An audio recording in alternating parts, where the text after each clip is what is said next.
안녕하세요. 지금부터 근로소득 연말정산세법 연금보험료부터 기부금 2월분까지 알아보겠습니다. 연금보험료입니다. 전액 공제되는 항목이며 국민연금 및 국민연금 외 공적연금 항목이 있습니다. 연금 항목의 경우 근로소득 기간이 아니어도 과세기간 본인이 납입한 금액이 있는 경우 해당 금액을 연금보험료 항목으로 공제합니다. 프로그램 내 계산식 등록 메뉴에서 국민연금과 정산분으로 설정된 부분을 공제하며 그 외에서 실제로 공제된 부분을 끌고 오도록 되어 있습니다. PDF 간소화 파일 내 국민연금 자료를 주지만 해당 부분은 실제 공제된 금액을 집계해야 하는 항목이기에 급여 계산에서 작업된 공제 내역을 불러옵니다. 특별소득공제, 보험료 소득공제입니다. 건강보험, 고용보험이 포함되며 이들 항목은 앞서 설명드린 연금보험과 다르게 근로소득이 있는 거주자만 받을 수 있습니다. 이 부분도 프로그램 내 계산식 등록 메뉴에서 건강보험, 건강보험 환급, 고용보험 관련 설정 후 급여 계산 메뉴에서 실제 공제된 부분을 집계합니다. 국민연금과 동일하게 PDF 자료를 업로드를 해도 해당 프로그램으로 계산된 기준으로 집계하기에 간소화 PDF 자료의 금액을 프로그램으로 적용하지 않습니다. 특별소득공제 주택자금입니다. 실무하시는 분들이 많이 어려워하는 항목인데요. 주택자금의 경우 크게 두 가지입니다. 2번 주택임차 차입금 원리금 상환액과 3번 장기주택 저당 차입금 이자 상환액입니다. 하지만 해당 표를 보게 되면 1번 주택마련 저축이 있는데요. 주택마련 저축의 경우 성격이 조금 다릅니다. 지금 안내드리는 2번 주택임차 차입금 원리금 상환액과 3번 장기주택 저당 차입금 이자 상환액 항목은 특별소득공제 항목이고 1번 주택마련 저축의 경우 특별소득공제 항목이 아닌 그 밖의 소득공제라고 해서 조특법상 소득공제 항목입니다. 엄밀히 말해 성격은 다르나 계산 내에 묶이는 부분이다 보니 한꺼번에 말씀드리겠으며 자세한 내용은 해당 파트 시 안내드리겠습니다. 또한 주택자금의 경우 다양한 사례들이 많아 구체적인 사실관계를 검토해야 하는 점 참고 부탁드립니다. 해당 공제 내역의 경우 앞서 안내드린 연금보험료 항목과 다릅니다.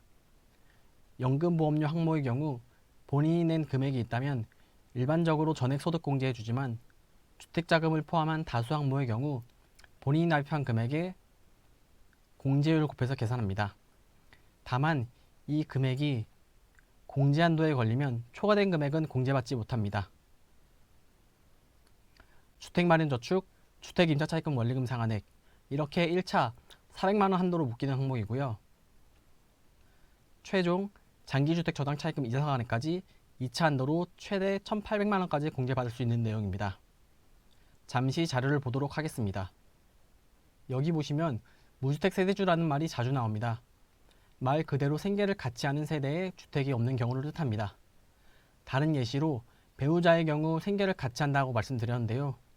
이때 타 지역에 살고 있는 배우자가 주택을 소유하고 있는 경우 배우자는 항상 생계를 같이 하기에 무주택 세대가 아닙니다. 해당 사례 참고 부탁드립니다. 주택청약 종합저축입니다. 해당 항목은 사업소득자나 개인 사업자가 받을 수 없는 항목입니다. 오직 근로소득자만 받을 수 있는 공제 항목입니다. 주택청약 종합저축은 세대주만 받을 수 있고 이 세대주는 연중 1년 내내 무주택 세대여야 합니다. 23년 단 하루라도 주택을 소유한 경우 공제 요건에 해당하지 않습니다. 왜냐하면 말 그대로 아파트에 당첨되기 위해 청약을 넣은 것이기 때문입니다. 이 부분도 과거에 너무 많이 받아 총급여 수준 7천만 원 이하라는 소득 요건이 추가됐습니다. 나는 청약저축에 매달 돈을 내고 있는데 간소화 PDF 자료에 뜨지 않는 경우 23년도 12월 31일 이전에 무주택 확인서를 금융기관에 제출하지 않은 사례입니다. 확인서를 제출하지 않은 직원은 과거 세법 개정을 통해 2월 말까지 연장되었으니 시일 내 확인서를 제출한 경우 공개해 주시면 됩니다.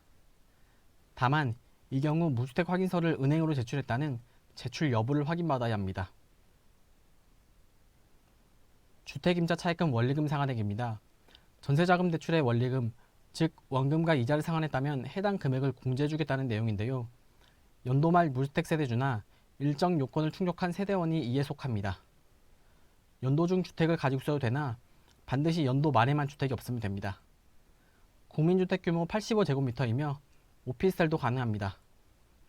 세대원이 가능한 조건은 본인 명의로 임대차를 계약하고 본인 명의로 차입을 했을 때, 그리고 세대주가 주택자금 공제를 받지 않는 경우 가능합니다. 이 두 가지 합쳐서 1차 한도인 400만 원 한도로 공제가 가능합니다.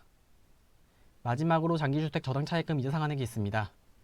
주택담보대출을 의미하며 주택을 담보로 이자를 상환한 금액을 공제해주겠다는 항목입니다. 앞선 조건과는 다릅니다. 취득 당시 무주택이거나 1주택자이고 연도 말 당연히 1주택자면 가능합니다. 취득 당시 시가 기준 14년도는 4억, 19년도는 1억 높은 5억입니다. 오피스텔은 되지 않으며 원리금 상환액과 마찬가지로 특정 조건을 만족한 세대원도 가능합니다. 세대원이 가능한 조건으로는 본인 명의의 주택이며 본인 명의의 차입금, 그리고 세대주가 주택청약종합저축, 전세자금 대출, 주택담보대출을 받지 않으면 됩니다. 단, 세대원은 해당 주택에 거주해야 되며 세대주의 경우 거주하지 않아도 됩니다. 추가적으로 차입하는, 즉 돈을 빌리는 차입금의 요건도 있습니다. 입주일과 전입일 중 빠른 날부터 전후 3개월, 임대차 계약, 연장 갱신일로부터 전후 3개월, 대출기관에서 임대인 계좌로 직접 입금하는 것입니다. 대출기관에서 임차인에게 주는 경우는 거의 없겠죠. 그래서 앞서 1번 주택청약저축과 2번 원리금 상환액이 1차 한도로 묶였고요. 3번 장기주택 저당 차입금 이자 상환액까지 2차로 묶이는 부분입니다. 장기주택 저당 차입금 기준표입니다. 12년도 기준으로 나뉘기 때문에 12년도만 기억하시면 됩니다. 12년도 이전 차입에 대한 상환기간이 10년에서 14년이면 600만원, 상환기간이 15년에서 29년이면 1000만원, 30년 이상이면 1500만원 한도 공제입니다. 12년도 일반은 500만원, 고정금리 또는 비거치식의 경우 1500만원입니다. 차입할 때도 여러가지 옵션이 있습니다. 고정금리냐 변동금리냐, 거치식이냐 비거치식이냐 여러가지가 있는데 여기에 해당하는 항목이어야 가능합니다. 차입일 15년 이후의 경우 15년 이상 항목을 보게 되면 또는 항목과 그리고 항목이 있습니다. 둘 중에 하나만 충족하는 경우 300만원에서 1500만원까지 받을 수 있습니다. 다만 그리고 조건인 고정금리와 비거치식 이 두 항목 모두 충족을 하면 최대 1800만원까지 받을 수 있습니다. 근로자 본인이 어떤 방법으로 대출했는지 모르는 경우도 많습니다. 국세청에서 장기주택 저당 차입금 이자 상환액 간소화 PDF 자료를 내려주어 프로그램에 적용시킬 수 있지만 PDF 내 대출 방법이 없는 사례도 있습니다. 이 경우 PDF 파일을 읽지 못하여 프로그램 내 적용시킬 수 없으니 해당 사례의 경우 근로자분께 확인 후 프로그램 내 수기로 적용해야 합니다. 마지막 특별소득공제 기부금 위월분입니다. 기본적으로 기부금은 세액공제 항목입니다만 13년도 12월 31일 이전 기부금 지출 내역이 있는 경우 소득공제해주는 항목입니다. 실무시 해당 사례는 거의 없지만 있는 경우 소득공제해주시면 되며 간략히 내용만 파악하시면 됩니다. 이상 근로소득 연말정산세법 연금보험료부터 기부금 위월분까지 알아보았습니다. 감사합니다.